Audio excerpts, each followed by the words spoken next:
Hello guys, how you doing? Excuse me. Instant frog in the throat as soon as I start to speak, isn't that lovely? Right, so what we've got here is some Crusader Miniatures, and this is an update on my painting of the British. I've been doing some Sten guns and rifle infantrymen on top of the command packs and things that I showed you previously. I've got another 8 on the go, and what I thought I would do this time, just for a bit of variety, is put a bit of a diorama type view onto the video, so you could see how the figures would look on your wargaming table. And yeah, I think they've turned out quite well. There's some nice buildings in this, which we'll talk about in a second as well, and the barricade there. And for the life of me, can't remember where I got this thing from. Nice resin kit. I'd like to say foreground, but I'm not too sure, and I don't really want to give credit for a nice barricade to a company that didn't do it. If anybody really knows, yeah, you can be bothered and put a post comment on the video. But yes, all in all, I was a bit worried about painting Second World War stuff, but as it's turning out, it's been quite entertaining and an enjoyable experience. Obviously, they're not that difficult, are they? Really, I mean, one of the things I've started to do is gone from not wanting to put any eyeballs in to let's do them all. I think these are quite big figures from my perspective. Having done Perry's for so long now, I know I had a comment or two saying that they're not that big, but yeah, they certainly they've got good surfaces on them. Let's put it that way. So all in all, it's been quite enjoyable, and you know, there's a bit of fun putting this together for this video. It's really quite pretty, really quite enjoying it. The field here and the trees at the back, it's from Last Valley, and the guy that does this has been around the circuit for a very long time, and he does some really nice stuff, and he's going to be at Hammerhead up at Newark. I'm hoping to get some more of his stuff because it's very reasonably priced for the quality, and it looks really nice, doesn't it? You know, I can't remember how much you paid for that field. Was it £10 or £20 or something? But it's been a really good wargaming piece, so I really enjoyed the stuff that I got from him. The buildings at the back there, they are from a company called Grand Manor, another wargames company that's got a long heritage, been around a very long time. From Bromsgrove Way. I used to live in Bromsgrove. I never knew they were from Bromsgrove until he ordered somebody offered to drop it round my house. By that time I'd moved. So yeah, it's just one of those coincidences in life, I guess. When I bought these, they were in a raw resin state, and I've done the paint job on them and tried to give them the justice that they deserve, the quality.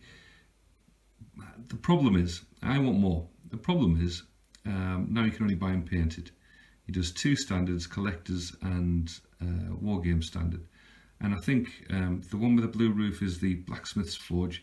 The one next to it is the pigsty.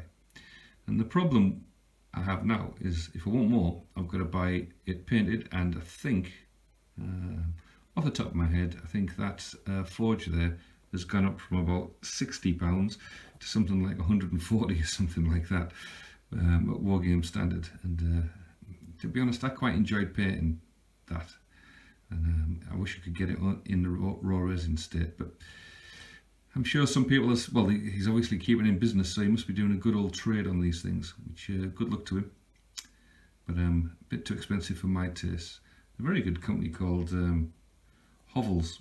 And you know, if for European wargaming, they're going to give you some really nice stuff if you want to look at them.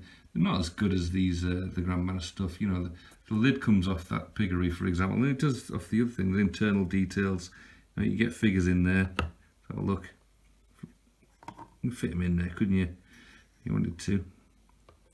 So you know, they're just beautiful. Well worth the money in resin.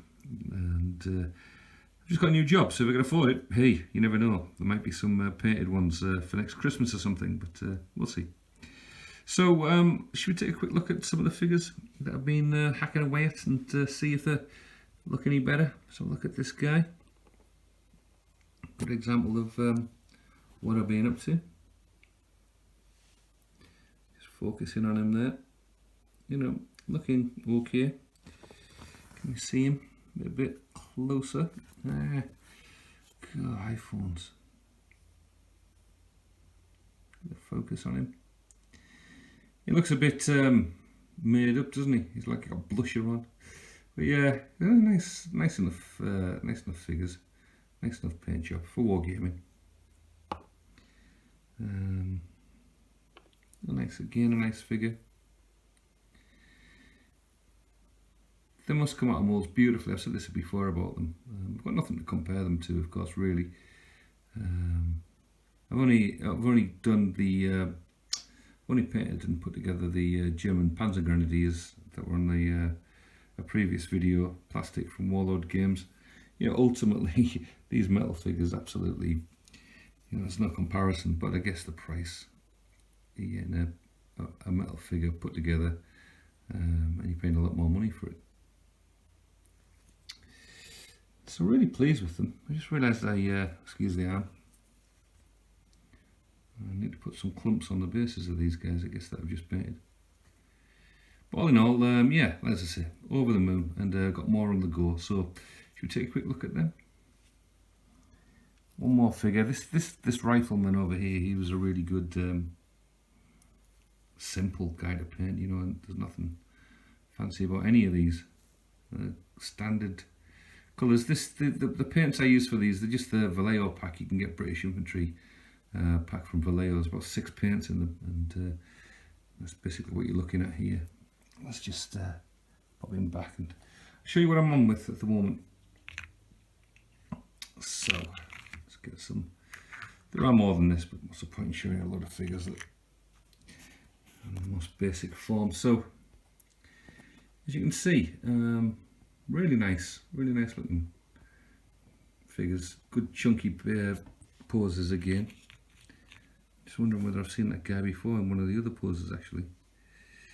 Very close to being similar, but what can you do? Blokes holding a rifle look like blokes holding a rifle. How many ways are there to skin a cat? So in this lot, next lot that I'm painting, there's a couple of Bren gun teams. So I'm hoping to get myself some rules sooner or later. Gent across the road, ex British para, he's interested if I think in Second World War, and yeah, he's a good guy, and I'm hoping to get some British paras and maybe a bridge and a bit of scenario going on, maybe a mini Arnhem, who knows. But need to get some more Germans, and maybe the odd half track, and maybe even a tank. Wow. So there we go. I guess that's the video done. Should we take one last quick look along at these lovely figures? And see the guy with the binoculars there in the pig shed, keeping an eye out. Yeah, I think it works okay, doesn't it, as a video, this format. I'll watch it back, and it'll end up online. I think it just spices up the video a bit more than just looking at 24 figures that are taking up the screen. If you do like the video, let me know. If you want to subscribe, please do so. If you want to do. And if you just want to watch the video and enjoy it, then that's all I can ask, isn't it, really? Just a bit of fun as usual.